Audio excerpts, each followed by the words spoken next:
Dilemos, problemos ir aktualijos. Jaunimo kodas. Sveiki, brangūs XFM klausytojai, su jumis Nerijus Matonis, o mūsų studijoje vieši Dovydas Keleckas. Labas, Dovydai. Sveikas, Neriu. Šioje laidoje kalbėsime apie jauno žmogaus identitetą ir tapatybę. Tiksliau, tai kalbėsime apie vyriškumą. Šiandien kalbiname Dovydą, kuris yra Mykolo Romerio universiteto magistro studijų studentas.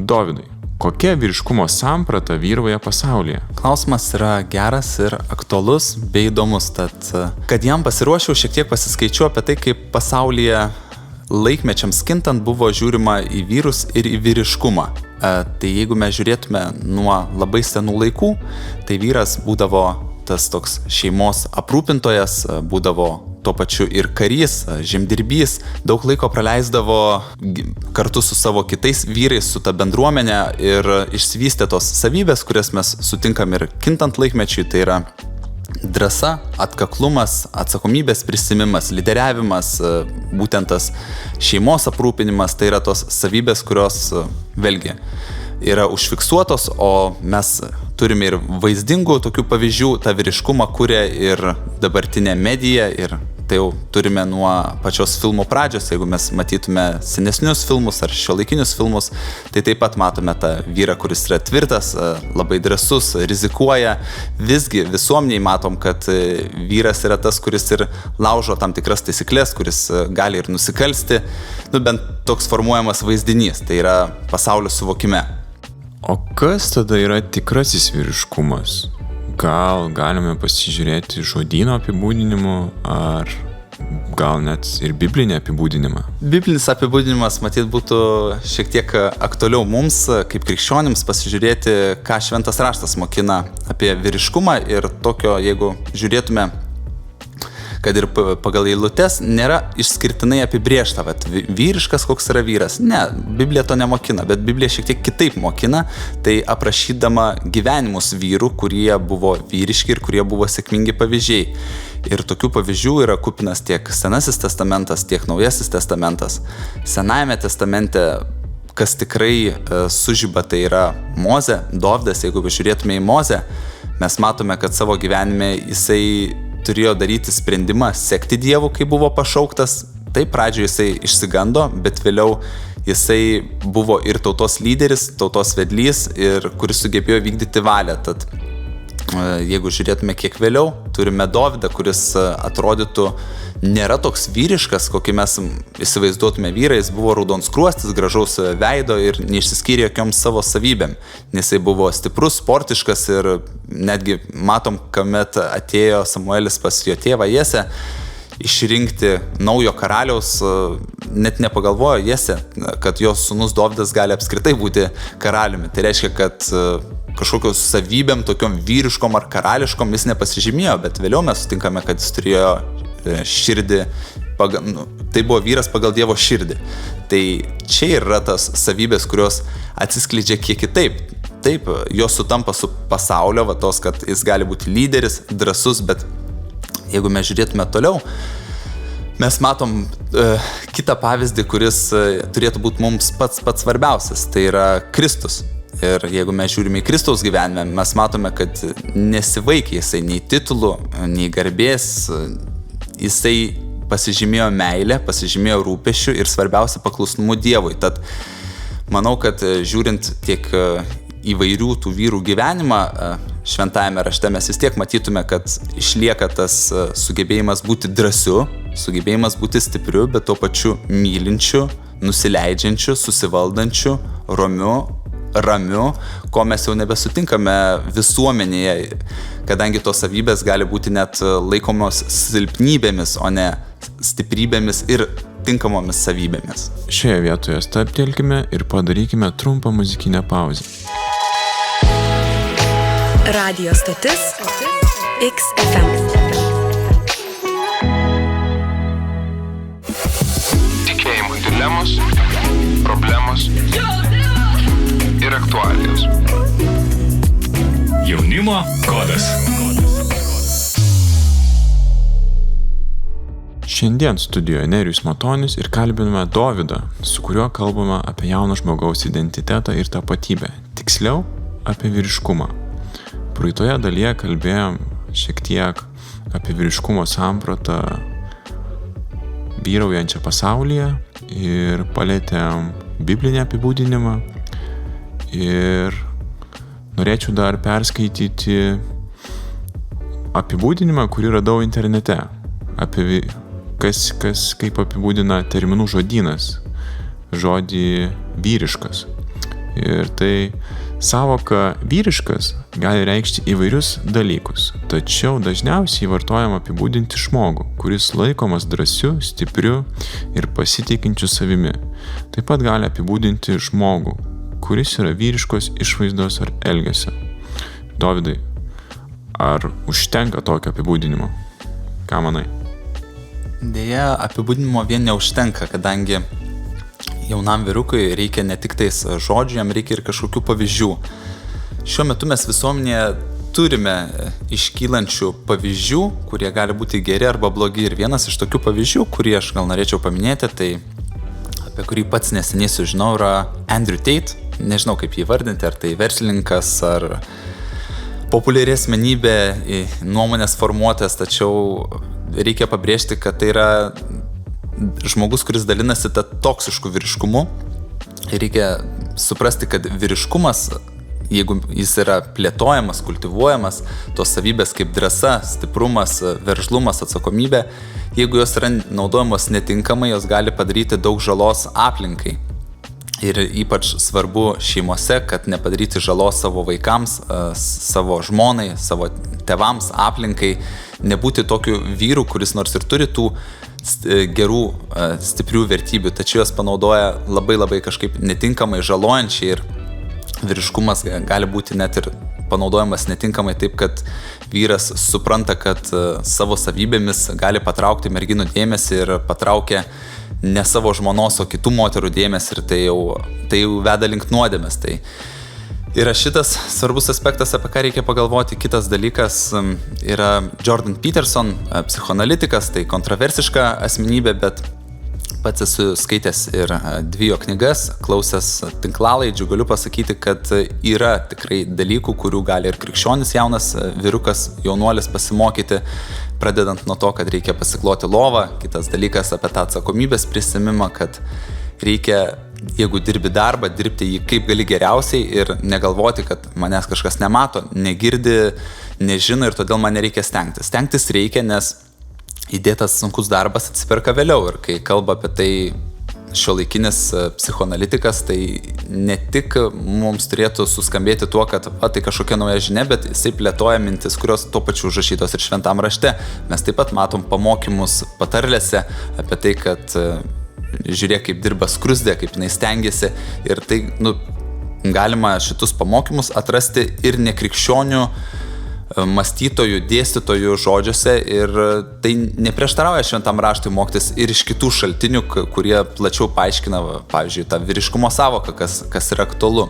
Domėdamasis šitą temą, gal pastebėjai, ko internete yra daugiau, ar to, ko šiandieną jauni vyrukai atranda, kokios informacijos atranda daugiau, ar to toksiško vyro apibūdinimo, ar gali atrasti daugiau tokių influencerių, kurie apie toksišką vyriškumą gal rodo pavyzdį, ar įmanoma ir gero pavyzdžio šiandieną atrasti internete, populiarių žmonių, influencerių, tų gerų kalbėtojų? Mano galva atsakymas yra vienareikšmiškas, kad dėja tos geros informacijos, gerų šaltinių yra mažiau. Ir jaunam žmogui yra sunkiau surasti tinkamus šaltinius, tačiau ką mes turime suprasti, kad galimybės yra, informacijos yra, žmonių, kurie dalintųsi yra, ir jaunuoliui, kuris eina į bažnyčią, reikia imtis iniciatyvos. Tad daugiau suprasti apie vyriškumą yra būdų tokių, kaip kad, pavyzdžiui, aš galiu pasidalinti savo asmeninėmis patirtimis, ką aš dariau, kaip aš ieškau. Tai su keliais vyrukais subūrėme grupelę, mes tai pasivadinom vyriškumo mokykla. Ir kas kelis šeštadienius kviesdavomės vyresnius vyrus iš bažnyčios ir užduodavom jiem kelis klausimus apie tai, kaip jie supranta, koks turi būti vyras pagal biblinį pavyzdį, su kokiais didžiausiais iššūkiais susidūrė jie kaip vyrai savo gyvenimuose, kaip ir kokių dalykų jaunam vyrui reikia, kad tinkamai bendrauti su savo žmona, su savo šeima, ugdyti vaikus ir tiesiog informacijos tokiu būdu pasirinkau ieškoti, kad kartu domėjomės apie tokį vyriškumą, koks yra būtent artimuose ratuose, tai yra bažnyčios aplinkoje, tačiau yra ir kitų būdų, yra tikrai neblogų pamokslininkų, krikščionių pamokslininkų, kurie taip pat kalba apie vyriškumą. Vieną iš jų, kurį norėčiau paminėti, tai yra Polas Vošeris, kuris yra pravedęs paskaitų ciklą jaunuoliams vyrukams apie vyriškumą ir vyriškumas dėja suskamba kitaip negu mes ką matom tose pirmose savo pokalbio eilutėse. Jisai kalba apie vyrą, kuris išsižada savęs, kuris nesiekia kažkokių titulų, kas įprastai yra įdėta į žmogaus širdį, vis daugiau ieškoti, vis ten būti geresniu karjeroje, pasiekti didesnį atlyginimą. Ne, Polas Vošeris mokina, kad svarbu yra pirmiausia pasirūpinti savo žmoną, savo vaikais, kad jie ieškotų Dievo ir juos sektų. Ir tai turėtų tave motyvuoti, kad tu gali pats būti šeimoje kaip kunigas. Ir toks vyras yra vyriškas, kuris pasiaukoja save, pasiaukoja savo laisvalaikį ir vedas žmonės, kurie jiems Dievo paskirti link viešpatės. Tokį vyriškumą yra kas skleidžia, yra kas dalinasi, tad pavyzdžių yra sėkmingų, tik reikia ieškoti. Ieškosite ir rasite, ar kaip. Ačiū. Šioje vietoje stabtelkime ir padarykime trumpą muzikinę pauzę. Tikėjimo dilemos, problemos ir aktualijos. Jaunimo kodas. Šiandien studijoje Nerijus Matonis ir kalbiname Dovydą, su kuriuo kalbame apie jauno žmogaus identitetą ir tapatybę. Tiksliau, apie vyriškumą. Praeitoje dalyje kalbėjome apie vyriškumo savoką, atrandamą žodynuose. Kalbėjom apie toksišką vyriškumą, apie jo pavyzdžius, apie influencerius ir apie gerus, sunkiai atrandamus, bet gerus pavyzdžius internete.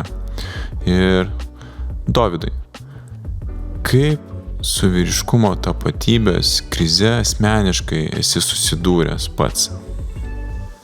Keli momentai, ką norėčiau paminėti, kad apie vyriškumą ir į vyriškumo klausimą aš domėjausi dviem savo gyvenimo etapais, tai prieš įtikint Dievą ir po to, kai įtikėjau Dievą ir pasikrikštijau. Tad tam pirmajame etape vyrišku norėjau būti tokiu, kokius mačiau aplink save vyrus. Ir taip sutapo, kad mačiau tuos vyrus, kuriuos bene kaip filme, kurie gyvena, kad ten turi kažkokius BMW visureigius, ten turi ginklus, ar ten turi visada pasiturintis yra, turi lėšų ir yra fiziškai tvirti. Tačiau tikėjus atkreipiau dėmesį ir į kitokius vyrus, kuriuos matau bažnyčioje, kurie turi visai kitokias savybės, negu kurias aš vertinau ilgą savo gyvenimo dalį. Ir taip nutiko, kad jau tam etape, kuomet buvau įtikėjęs, aš turėjau galimybę pamatyti vėlgi tų vyrų iš pasaulio, kaip jos gal taip galima būtų įvardinti, ir supratau, kad tos vyriškos savybės, kurios yra skatinamos, kurių žmonės siekia, tai ne tik savybės, bet ir kažkokie nuosavybės turėjimai, jie dėja nėra džiuginantis ir net neša to ilgai laukto rezultato. Ir galiu net pasidalinti tokiais gal asmeniniais pavyzdžiais, kad teko gyvenime vairuoti ir labai brangius automobilius ir dėja ilgalaikio džiaugsmo tai neteikia. Nors atrodytų, kaip taip gali būti, juk Dovydai, jeigu tu gerai atrodai, jeigu tu turi kažkokį brangų daiktą, juk turėtų būti širdie ramybė ir tu jaustis tuo tikrų vyrų. Nėra taip, nėra. Daiktais vyriškumas nėra pasiekiamas. Vyriškumas yra pasiekiamas tik tom savybėm, kurios realiai, mano galva, artina mus link Kristaus. Tad po to, kai tikėjau, šiek tiek atradau ir kitokių praktikų, negu ką pasidalinau, kad kviesti vyrus į bažnyčią. Taip pat labai mano galva svarbus tas mano tapatybės vyriškumo ieškojimo etapas buvo tam tikra mentorystė, kad aš asmeniškai bendraudavau su vyresniais tikėjime vyrais, kurie turi šeimas, kurie sprendžia klausimus su savo žmona, su savo vaikais, ir aš toks buvau kaip prielipa prie tokių žmonių ir dar ir dabar kartais esu, kad tiesiog žiūriu, kaip jie gyvena, ką jie daro ir kaip jiems pavyksta, kadangi pats nemačiau savo šeimoje sėkmingų pavyzdžių, kadangi tiek mano tėvai, tiek seneliai ir kiek žinau net proseneliai yra išsiskyrę, tad tos vyras mano galva krikščioniškoj plotmėj, jis turi išsaugoti savo šeimą, turi dėl jos aukotis, turi stengtis ir padaryti viską, kad jo šeima būtų stipri ir artėtų link Dievo. Tad tokius vyrus aš sutikau, vėlgi, kada ir su jais bendravau, ir tai mane praturtino ir pakeitė mano požiūrį. Ir kitas gal įdomus aspektas, Nerijau, tu pats puikiai žinai, kadangi kartu dalyvavom, tai yra Exodus 90 programos, tai yra tam tikros krikščioniškos vyriškumo, nežinau, programos, gal taip reiktų vadinti, kad yra tam tikra disciplina, tiek fizinė, tiek dvasinė, tiek bendravimas, kuris taip pat mane išmokino atsisakyti dalykų ir būtent tas, kuris atsisako, ar tai būtų maistas, ar tai būtų malonumai kaip kompiuteriniai žaidimai, filmai ar kažkokios linksmybės, to atsisakymas taip pat mane ugdo kaip vyrą ir aš jaučiausi būdamas tinkamesnis vyras, kuomet laikiausi tų tokių disciplininių normų. Tai mane tikrai sustiprino ir tuo galiu tik pasidžiaugti, kad tokios galimybės man buvo gyvenime. Ačiū. Šioje vietoje stabtelkime ir padarykime trumpą muzikinę pauzę. XFM. Radijas gyvenimui. Tikėjimui dilemos, problemos ir aktualijos. Jaunimo kodas. Šiandien studijoje Nerijus Matonis ir kalbiname Dovydą, su kuriuo kalbame apie jauno žmogaus identitetą ir tapatybę. Tiksliau, apie vyriškumą. Praeitoje dalyje kalbėjome apie Dovydo asmeninę patirtį. Dabar, Dovydai, su tavim norėčiau aptarti dažniausiai pasitaikančias vyriško tapatumo problemas. Kodėl jos egzistuoja, iš kur ateina, kiek yra pagrįstos, nepagrįstos. Ir pirma tokia problema būna, esu nepakankamai drąsus. Būna tokie dalykai. Tad dėl tapatumo, mano supratimu, pirmiausia, jaunas vyrukas turėtų nusistatyti pavyzdį, kuriuo jis nori siekti. Jeigu tai yra krikščioniškas pavyzdys, o tikiuosi, kad krikščioniškas, tada jis turi žinoti, kokios yra tos savybės krikščioniško gyvenimo ir suprasti, kodėl jis jų nori siekti. Tai reikalauja tam tikro pasiryžimo ir disciplinos. Vienas iš dalykų, kurį tu paminėjai, jeigu jaunas vyrukas jaučiasi nepakankamai drąsus, pirmas dalykas, tai gerai, kad tu keli klausimą. Jau kai žmogus kelia klausimą, jau yra pirmas žingsnis link klausimo sprendimo. Drąsa kaip savybė, jinai, vėlgi pasikartosiu, neatsiejama nuo krikščionio gyvenimo ir jinai yra tokia, net prisipažinsiu ir man tolima, ką reiškia būti tikrai drąsiu krikščionimi, ypač kuomet mes skaitome šventame rašte pavyzdžius tokius kaip Stepano, Paulius, kuriuos už tai, kad jie skelbė Dievo žodį, užmėto akmenimis, kuriuos teisia, kuriuos plaka.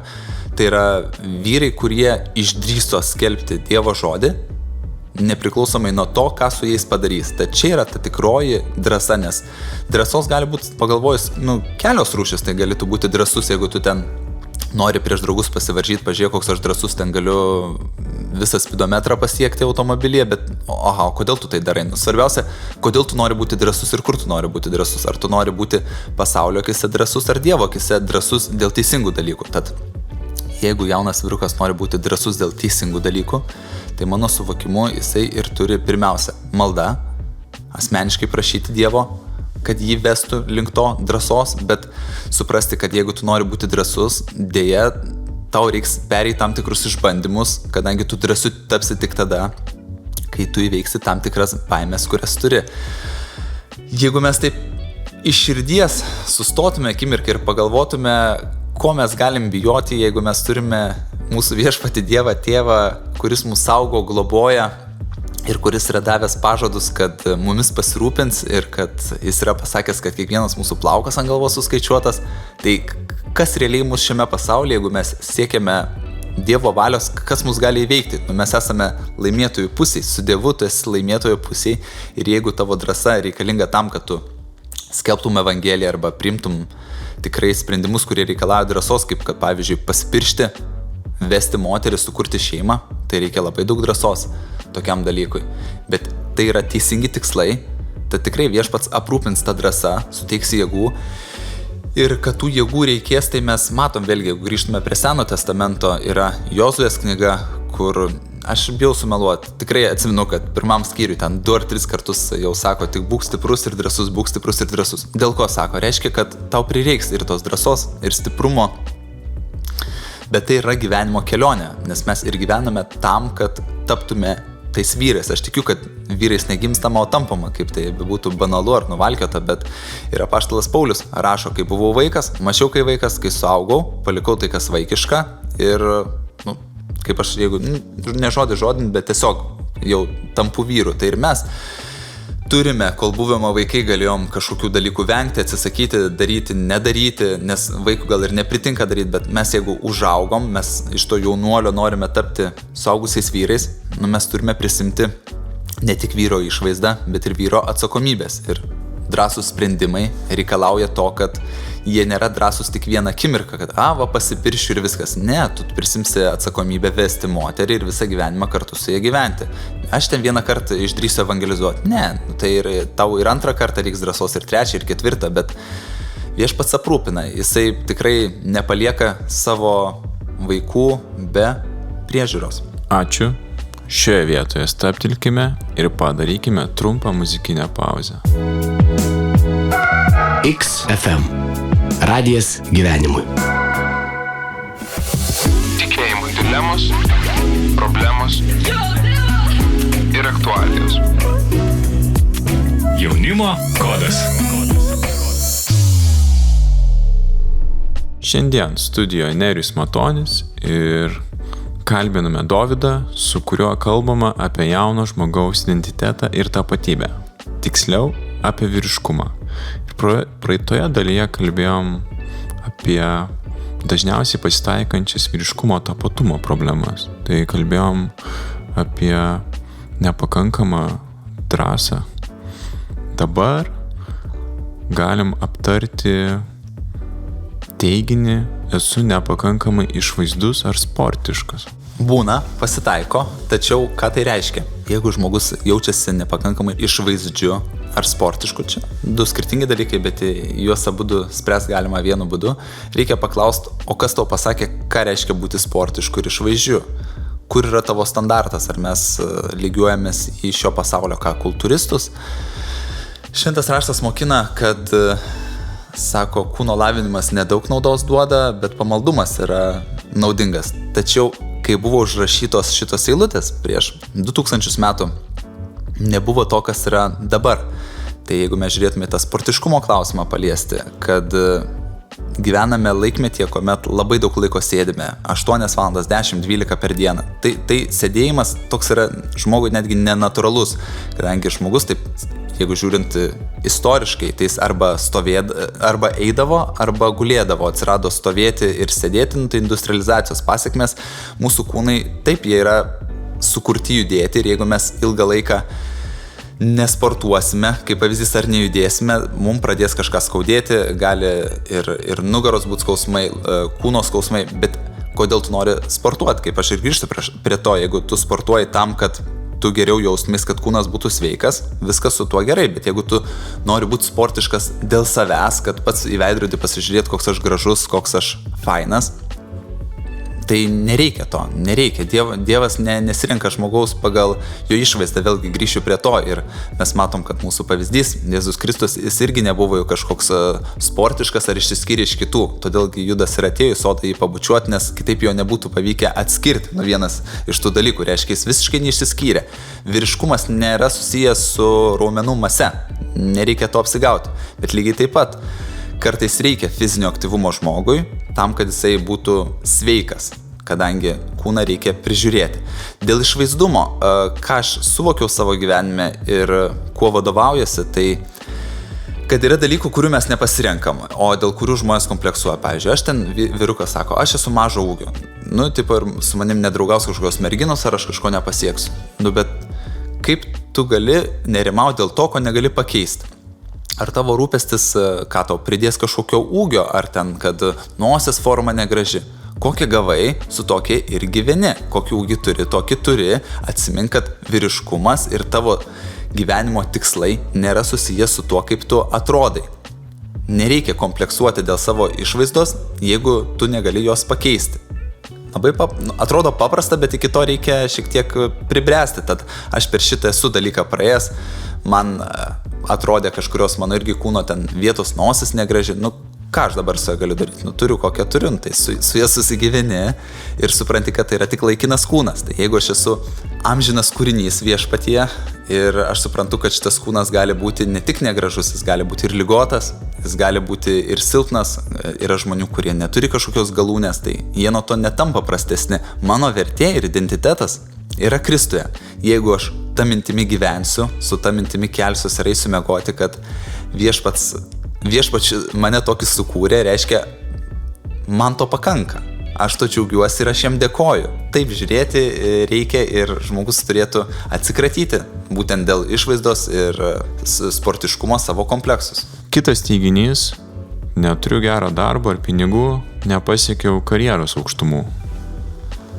Krikščioniui vyrui yra svarbu suvokti, kodėl jis daro kažkokius dalykus. Apskritai, kad mūsų veiksmai turi turėti tikslus. Pavyzdžiui, nepasiekiau geros karjeros. O ar tu turėjai pasiekti gerą karjerą? Kodėl tu manai, kad tau kaip vyrui yra būtinybė pasiekti gerą karjerą? Kadangi, ką mes turim suprasti, siekdami vienų dalykų, mes aukojame kitus. Žmogus turi ribotą laiko kiekį, tas 24 valandas atrodo, bet atmetam 7-8 miegui ir kaip mes skirstome savo laiką. Tam, kad pasiekti karjeros aukštumų, aš pažįstu žmonių, kurie yra pasiekę tikrai karjeros aukštumų, tačiau kažko jie nepasiekė. Vienas iš žmonių, kuriuo aš labai žavėdavausi anksčiau, būtent finansų srityje, yra rašytojas Robertas Kiyosakis, man atrodo, kur parašė Turtingas tėtis, vargšas tėtis ir jisai yra milijonierius. Ir aš galvodavau, koks jis šaunus, koks jis kietas, bet vėliau sužinau tai, kad jis neturi pats savo jokių vaikų. Niekada neturėjo gyvenime, todėl kad tai pasirinko su savo žmona. Jo, vaikai, jeigu nori turėti vaikų, tu turėsi paaukoti super aukštą karjerą, kadangi yra toks įdomus pasakymas, kad apie viršvalandžius, kad po 20 metų tai, kad tu dirbai viršvalandžius, prisimins tik tavo vaikai, ne tavo kažkoks buvęs vadovas ar dar kažkas. Tad žmonės, kurie aukoja savo gyvenimą karjerai, turi suprasti, kad ką darysi, kai karjera subliukš, o tokie dalykai nutinka. Vienas iš pavyzdžių, tai yra tikrai man brangus bičiulis ir Nerijau, tu jį puikiai žinai, tai yra mūsų Laurynas, kuris planavo būti krepšininku, sportininku, tačiau jam nutiko trauma ir jo gyvenimas apsivertė aukštyn kojom. Tuo metu jis galvojo, kad tai yra pats blogiausias dalykas, kuris gali nutikti, o dabar jis yra Evangeliją skelbiantis žmogus. Tad viskas, mylintiems Dievą, viskas išeina į gerą. Tad tai, kad tu neturi geros karjeros ar kažko, tu pirmiausia neturi prie žemės rišančio kažkokio tokio akmens, gal ne taip pasakyčiau, dėl kurio tu turi stengtis ir kuris užima tavo minčių plotą. Reiškia, turi laiko kažkokiems kitiems dalykams. Ir aš tikrai žinau žmonių, kurie puikiai yra puikus krikščionis ir kurie neturi karjeros, neturi kažkokių didelių pinigų, namų ar brangių automobilių, tačiau jie yra laimingi, jie vaikšto su Dievu ir to pakanka. Jeigu mes žiūrėtume į šventą raštą, matom, kad reiks palikti dalykus dėl Kristaus. Ir Kristus, ką sako, kas neišsižada viso, ką turi, kas neišsižada savęs, tas nevertas manęs. Tad ateis tokie laikai, kai reiks kažką paaukoti, o kuo mažiau turi, tuo lengviau bus sekti Dievą. Galima ir taip pažiūrėti, o dėl tų pinigų, ką svarbu suvokti, jų niekada nėra gana. Žmogus, kuris uždirba 1000, norės uždirbti 2, kuris uždirba 2, norės 4, kuris 4, 8 ir varžybos niekada nesibaigia ir jos tik stiprėja dėl, mano supratimų, socialinių tinklų, kad mes matome, kaip kiti žmonės gyvena puikiai, kaip šauniai keliauja, kokie jie yra nuostabus, pūkuoti, turi karjeras, darbus ir visa kita, tačiau nematom, kiek daug jie turi paaukoti savo laiko, jėgų, santykių su artimaisiais. Ir gal toks paskutinis momentas ties tų klausimų, ką aš galėčiau pasakyti, yra vienas iš ilgiausiai atliekamų, jeigu neklystu, Harvardo tyrimų, kad kas daro žmonės laimingus, ir ten jau 3 gal karta yra tyriamųjų žmonių ir vis tiek atsakymas yra paprastas, kad žmogų iš tiesų laimingų daro santykiai su kitais, o ne turtas, kurį jie sukaupia. Ir aišku pasakymų, kad jeigu verkti geriau ne ant dviračio, o Ferrari, bet nereikia vadovautis posakiais, nereikia kažkokiais tokiais lozungais galvot, o reikia sekti viešpaties mokymą, sekti tuo, kas parašyta Evangelijose ir tuomet žmogus iš tiesų bus laimingas, kai jis darys tai, kas yra teisinga. Mano mąstymas toks. Ačiū. Šioje vietoje stabtelkime ir padarykime trumpą muzikinę pauzę. XFM. Radijas gyvenimui. Tikėjimui dilemos, problemos ir aktualijos. Jaunimo kodas. Šiandien studijoje Nerijus Matonis ir kalbiname Dovydą, su kuriuo kalbame apie jauno žmogaus identitetą ir tapatybę, tiksliau apie vyriškumą.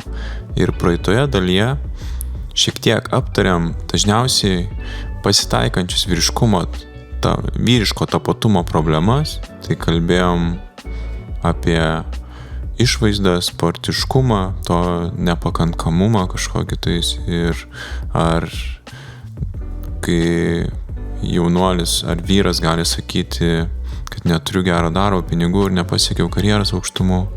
Ir turiu dar vieną teiginį, kurį norėčiau pabandyti aptart, tai nesulaukiu pakankamai merginų dėmesio. Ką galvoju? Suprantu, kad tai aktualus klausimas ir dalykas toks, kad vyrukai ypač pasaulyje varžosi tarpusavėje dėl to, kuris merginų dėmesio ir jeigu taip, kas pasaulyje tikrai yra ir ką visgi iki dabar tenka išgirsti apie vyrus, kurie giriasi, kas kiek su moteru yra turėjęs lytinių santykių, tos varžybos yra pasaulio, jos nėra krikščionių varžybos. Krikščioniui reikia suprasti, kad tau nereikia 100 merginų dėmesio, užtektų vieną, vesti tai vieną reikės, tai ir užtenka vienos dėmesio. O kitas dalykas yra, kodėl tu apskritai keli šitą klausimą, kodėl tau norisi merginų dėmesio, ko tau trūksta. Ar tu jau pasiruošęs vesti, mano klausimas yra toks, jeigu tu nori kažkokių rimtų santykių ir tu nerandi jų, gerai, tai yra maldos poreikis, viešpatie atsiųsk man tinkamą žmoną, man pačiam nepavyksta rasti, nenoriu rasti pagal savo standartą. Aš galvoju, kad tai malda yra pirmas dalykas. Melstis, kad tu jau nori moters iš Dievo, jeigu tu tikrai tam esi pasiruošęs, tai yra santuokai, šeimai, vaikams, tada tai yra teisingas poreikis. O jeigu žmogus tiesiog nori merginų dėmesio tam, kad savo kažkokius kompleksus ar identitetą papildytų, tai nėra sveikas poreikis, potraukis ir jis turėtų būti, su juo reiktų sukovoti kažkokia disciplina. Ir ką labai svarbu daryti, kad nepradėti žaisti kažkokių žaidimų, kad aš dabar tapsiu kažkoks gražesnis, apsirengsiu brangesniais rūbais, nusipirksiu geresnį automobilį, turėsiu merginų dėmesį. Nes tie dalykai veikia. Aš pats tarnavau kariuomenėje ir tikrai žinau, kad mano kai kurie draugai girdavos, kad užsidėjau aprangą kario, dabar su uniforma, merginom daug labiau patinku ir tie dalykai nėra sveiki, nėra geri ir to siekti nėra išmintinga, nes jeigu mes pasižiūrėtume į dalykus, kurie mums svarbus, dėja ne visada jie veda mus link Dievo, o ką krikščionis turėtų daryti, tai savo kreipti akis į Dievą, tad reikia palikti tokius dalykus, kad varžybas dėl merginų dėmesio, dėl to, kuris iš ten su draugais, kuris ten daugiau su merginų bendraja, to reikia nusipurtyti, tai yra akių geismas, kūno geismas ir gyvenimo išdidumas, o tai nėra iš Dievo, o iš pasaulio. Tad kas yra susijęs su merginomis, tai pasikartoju ir taip, užtvirtinu, kad reikia dėl to melstis ir reikia būti savimi. Niekada nėra gera idėja apsimetinėti kažkokiu kitu žmogumi, kad suvaidint, koks tu fainas ir pakviestą merginą į santykį ar į pasimatymą po melo skraistę, kad aš esu ten sėkmingas darbuose, kad aš ten, kažkuo esu fainesnis, negu iš tiesų esu. Melas išaiškėja anksčiau ar vėliau, kuo jis vėliau išaiškėja, tuo dėja būna sunkiau. Tad geriau nemeluoti, būti savimi ir laukti. Viešpats tikrai mėgsta tą žmonių savybę, kantrybę ir jis ją ugdo įvairiose gyvenimo sritise, laukiant sutuoktinio partnerio, tai taip pat reikia laukti ir melstis. Ačiū. Šioje vietoje stabtelkime ir padarykime trumpą muzikinę pauzę. XFM. Radijas gyvenimui. Tikėjimui dilemos, problemos ir aktualijos. Jaunimo kodas. Šiandien studijoje Nerijus Matonis ir kalbiname Dovydą, su kuriuo kalbame apie jauno žmogaus identitetą ir tapatybę. Tiksliau apie vyriškumą. Ir praeitoje dalyje aptarinėjom dažniausiai pasitaikančias vyriško tapatumo problemas, aptarinėjom teiginį, nesulaukiu pakankamai merginų dėmesio. Ir dabar, Dovydai, norėčiau paklaust, gal turi kokių patarimų jauniems besiformuojantiems vyrams? Turiu. Reikia disciplinos. Disciplina yra tikrai gera savybė ir su jo galima pasiekti aukštumų krikščionio gyvenime, jeigu taip galima pasakyti. Paulius mus informuoja, apaštalas, kad jūs esate varžybose ir tos varžybos vyksta ir mes turim suprasti, kad turim labai daug ką paaukoti ir save daug kur laužyti tam, kad būtume krikščionis pagal tokį paveikslą, kokį mus norėtų matyti Dievas. Tad mano patarimai, kad stiprinti tą vyriškumą reikia, yra skirtumai tarp vyrų ir moterų, reikia jų nebijoti ir nesigėdyti, kad tu esi vyras ir kažkokie tave jausmai apima, reikia su jais susitvarkyti ir reikia ugdyti susivaldymą. Ką mes matom, kad švento rašto vėlgi herojai labai daug kur save aukojo gyvenime ir tie, kas neaukojo, turėjo didelės pasiekmes. Mes matom Dovydą, kuris pasiduoda geismui, vaikščiodamas savo namų stogę ir to pasiekmėje miršta Bačebos vyras ir tauta yra nubaudžiama ir pats Dovydo tas gyvenimo etapas yra tragiškas, nes pasidavė geismui. Yra tokių pasidavimų pavydui, vėlgi žiūrim Kaino Abelio situaciją, atvejį, pasidavė pavydui, užpyko, užpavydėjo, kad jo brolio auką priėmė. Tie jausmai, jie kyla, matom, kad tikrai, bet daug geriau yra, kuomet juos suvaldome. Ir dar trečias tas pavyzdys, kas man visada toks iš aktualiausių, yra tas Sauliaus, kuris neišlaukia Samuelio, kuris ateina ir kuris nėra pakankamai drąsus atstovėti Samuelio pažadą prieš savo žmonės, kurie jau pradeda murmėti.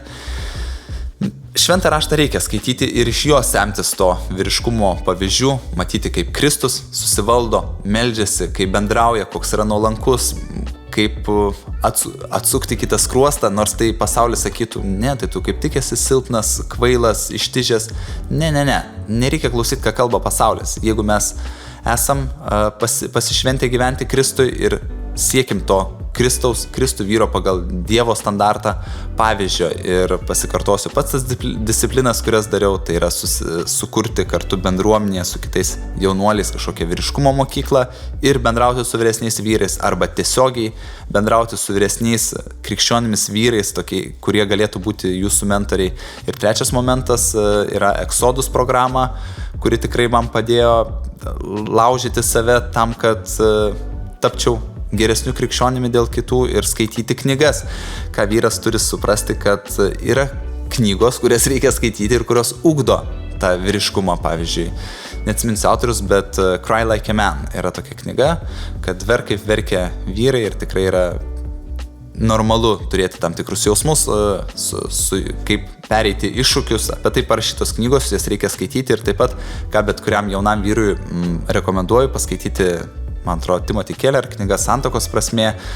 Galima ir tas pasaulio autorių knygas paskaityti apie 5 meilės kalbas arba moteris iš Veneros, vyrai iš Marso, tam, kad suprasti santyki su moterimis, kad dažnai mes būnam vyrai ir norim kažkaip bendrauti su moterimis, tačiau mums visiškai nepavyksta, darome klaidas, to irgi reikia mokytis, būti vyru, gerbti moterį, reikia pasistengti dėl to ir kiekvienas vyras, aš tikiu, kad jeigu jau jam atskirai nepasakyta Dievo būti celibate, jisai bus savo šeimoje vyras, jis bus kunigas savo šeimoje, jis ves savo žmoną, jis ugdys savo vaikus ir tam reikia ruoštis, spręsti konfliktus su savo pačia, reikia ruoštis ir skaityti raštą tam, kad būtų galimybės vėliau ateityje pasidalinti su savo vaikais, juos ugdyti ir nėra lengvas kelias būti vyru, bet dar baisesnės pasiekmės būtų nesistengti ugdyti tų vyriškų savybių, nes mes žinom, kad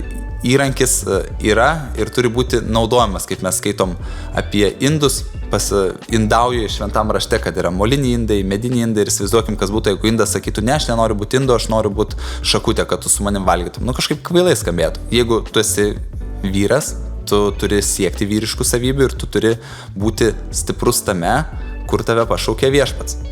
Maždaug taip. Ačiū už jūsų dėmesį, laidą jau baigėme. Primenu, kad šiandien kalbėjome apie jauno žmogaus identitetą ir tapatybę, tiksliau kalbėjome apie vyriškumą, o su jumis buvau aš, Nerijus Matonis, kalbinome Mykolo Romerio universiteto magistro studijų studentą Dovydą. Primenu, kad mūsų laidų galite klausyti SoundCloud paskyroje, taip pat lauksime jūsų atsiliepimų ir pastebėjimų. Rašykite mums į Facebook, Instagram arba xfm@xfm.lt. Jūs klausėtės laidos Jaunimo kodas, kuri yra projekto Laikas klausti ir suprasti dalis. Šį projektą iš dalies remia spaudos, radio ir televizijos rėmimo fondas. Iki kitų susitikimų.